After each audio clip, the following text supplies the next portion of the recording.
Anda kembali bersama kami di Sapa Indonesia Malam. Saudara, kasus korupsi seleksi mandiri mahasiswa baru terjadi di Universitas Udayana Bali. Kejaksaan Tinggi Bali sudah menetapkan Rektor Udayana sebagai tersangka. Kejaksaan Tinggi Bali menetapkan Rektor Universitas Udayana, Inyoman Gede Antara, sebagai tersangka kasus korupsi dana sumbangan pengembangan institusi SPI mahasiswa baru jalur mandiri tahun akademik 2018 sampai 2020. Asisten Pidana Khusus Kejati Bali, Agus Eko Purnomo mengungkap, modus tersangka adalah menarik pungutan liar tanpa surat keputusan atau SK dengan jumlah korban 362 mahasiswa. Agus menyebut ada mahasiswa yang dimintai uang hingga 1,2 miliar rupiah.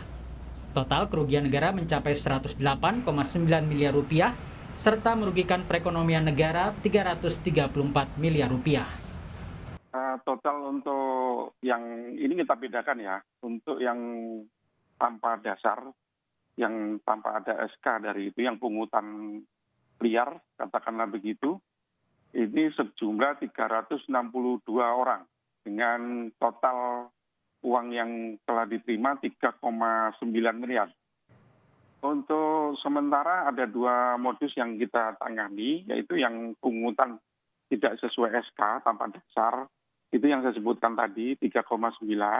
Kemudian yang penggunaannya dari SPI tidak sesuai dengan ketentuan, itu ada 105 miliar.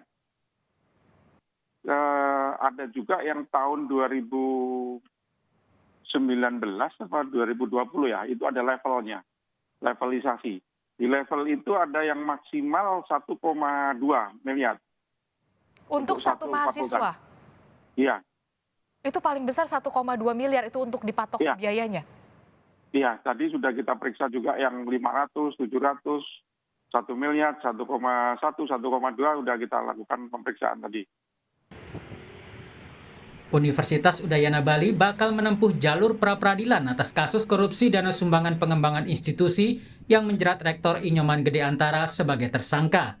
Tim hukum Universitas Udayana, Nyoman Sukandia, menyebut temuan kerugian negara 443 miliar rupiah tidak mendasar karena dana sumbangan pengembangan institusi dari mahasiswa baru langsung masuk ke kas negara.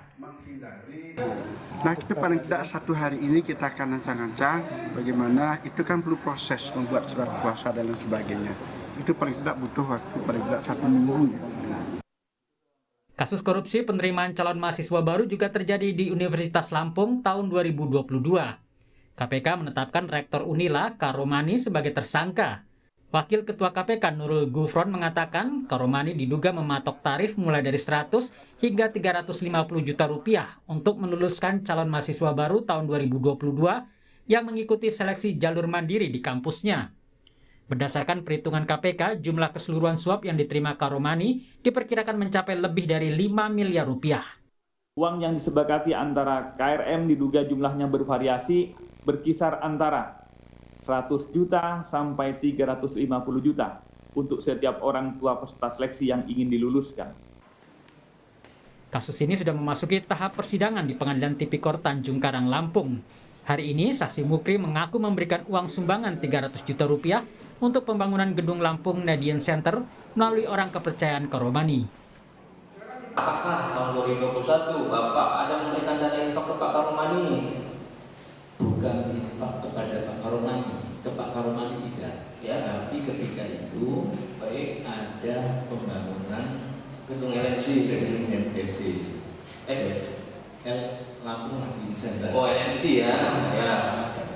Kapan itu Pak? Kapan? Iya. Berapa yang Bapak sumbang ke LNC? Nominalnya persisnya saya juga lupa. Oh, persisnya lupa juga. Ada 100 juta, 200 juta? Ya sekitaran. Sekitar itu. Kasus korupsi yang melibatkan rektor universitas memberi dampak buruk bagi dunia pendidikan. Perlu ada transparansi dalam tata kelola pendidikan. Tim Liputan Kompas TV. Saudara, Rektor Universitas Udayana Bali, Nyoman Gede Antara, ditetapkan sebagai tersangka oleh Kejaksaan Tinggi Bali dalam kasus dugaan tindak pidana korupsi dana sumbangan pengembangan institusi mahasiswa baru jalur mandiri. Selain itu ada juga Rektor Universitas Lampung yang tengah disidang karena kasus suap penerimaan calon mahasiswa baru. Yang jadi pertanyaan, kenapa sih masih ada celah sehingga praktik korupsi penerimaan mahasiswa baru ini masih terjadi?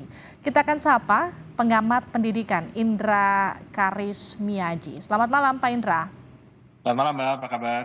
Kabar baik Pak Indra, tapi ini kabar tidak baik untuk dunia pendidikan karena dalam waktu yang nyaris bersamaan ada 2 petinggi besar di universitas, satu di Lampung, satu di Bali. Miss-nya ada di mana? Atau memang ini sebetulnya praktek lama yang baru aja terungkap?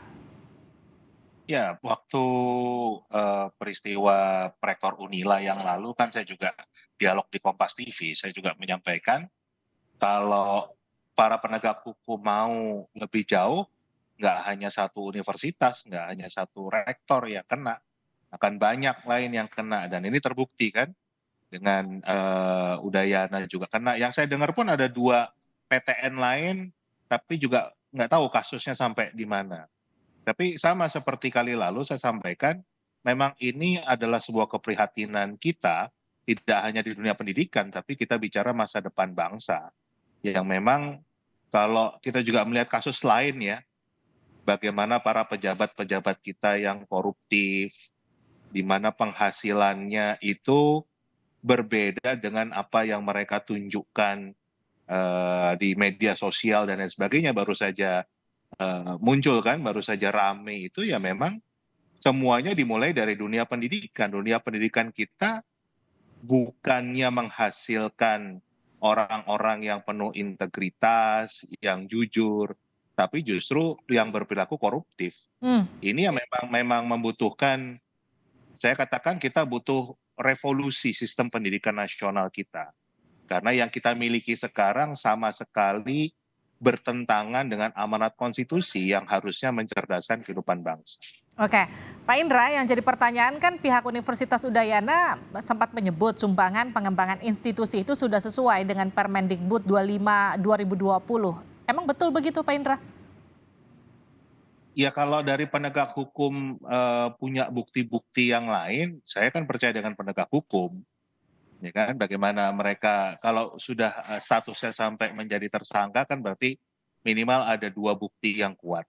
Oke. Nah, nanti kita buktikan saja di pengadilan seperti apa. Pak Indra, kalau kita tahu nih biasanya, koreksi saya kalau salah ya Pak, jalur mandiri itu biasanya kan jalur yang memang disiapkan untuk kemudian pihak PTN untuk perbaikan fasilitas gedung, biasanya kan seperti itu ya. Kalau saya pakai istilah jalur mandiri itu buat masuk kuat-kuatan, bahasanya gitu, kuat-kuatan sumbangan. Dan ini sudah terjadi bahkan dari era mungkin saya masih kuliah gitu. Ini gimana Pak? Memang miss-nya ada di mana ketika kemudian itu dikatakan praktek koruptif? Ya, ini kan tadi hubungannya dengan sistem pendidikan nasional kita yang memang belum mencerdaskan. Bagaimana juga komitmen, ya kita lihat saja. Ini kan membuktikan kalau komitmen pemerintah dalam pembangunan SDM, dalam revolusi mental itu nggak serius. Buktinya ini terjadi. Nah memang kita membutuhkan, tadi saya katakan sebuah revolusi sistem pendidikan nasional kita yang ini kan juga mulainya dari masyarakat, Mbak. Ya kan? Kenapa terjadi perilaku seperti ini? Masyarakat mau, bahkan tadi saya dengar sampai mau bayar 1 miliar hanya untuk kuliah di Indonesia. Itu kalau buat saya kan itu sebuah perilaku yang sangat bodoh. Kenapa? Karena harusnya orang kuliah, orang sekolah itu tujuannya untuk mencari ilmu, bukan mencari stempel. Nah di sini kan justru yang kita tampilkan ke anak-anak kita adalah selama kita punya uang, apapun bisa kita beli. Itu kan tidak mendidik integritas, tadi kejujuran, kerja keras. Jadi sudah bertentangan dengan esensi pendidikan itu sendiri. Dan ini pun dilakukan oleh orang-orang yang kita percaya sebagai pendidik kan. Rektor, dosen, dekan, dan lain sebagainya. Ini kan orang-orang yang kita percaya dan bahkan dibiayai oleh uang rakyat untuk mendidik anak-anak kita. tapi justru yang ditunjukkan adalah praktek-praktek korupsi.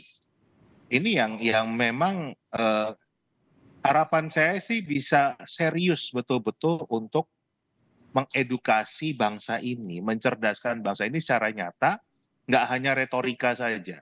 Dan pendekatannya tadi nggak bisa hanya dengan kita memperketat jalur mandiri misalnya. Mengubah aturan, enggak, yang harus diruntuhkan adalah sistem pendidikan nasional yang ada, kita bangun yang baru. Oke, jadi kemudian ketika bukan perketat lewat jalur mandiri, karena memang kan disinyalir itu salah satu pintu masuk untuk kemudian aksi suap menyuap itu terjadi. Lalu kemudian lewat mana, Pak? Banyak hal, tadi kan saya katakan sistem pendidikan nasionalnya. Sekarang kita lihat saja, kenapa ada jalur mandiri. Jalur mandiri tadi kan juga dikatakan untuk bagaimana perguruan tinggi itu bisa mengelola biaya operasional, kan istilahnya begitu kan? Kan berarti anggaran dari pemerintah tidak cukup untuk melakukan kegiatan operasional di kampus. Baik. Nah, itu kan yang harus kita kaji lagi. Benar nggak 612 triliun itu benar-benar nggak cukup untuk ngurusin pendidikan kita? Oke. Atau kita bisa lihat misalnya di yang paling baru ini kan Perpres 130 ya tahun 2023 tentang APBN. Itu hanya 52% yang lari itu ke anak PAUD, SD, SMP, SMA, perguruan tinggi. Sisanya itu ada Kementerian Keuangan, Kementerian Parekraf, Kementerian Pertahanan dan lain sebagainya yang tidak ada hubungannya dengan pendidikan secara langsung. Oke. Nah, ini yang salah satu hal yang kita harus revisi. Karena ini tidak masuk dalam sistem pendidikan nasional kita. Baik. Jadi 20%-nya belum dikelola dengan baik. Sehingga menghasilkan bukannya manusia-manusia yang berintegritas, manusia-manusia yang unggul kemampuannya, tapi justru berlaku koruptif. Baik. Dan itu memang solusinya dari pendidikan. Terima kasih Pak Indra telah bergabung bersama kami di Sapa Indonesia Malam.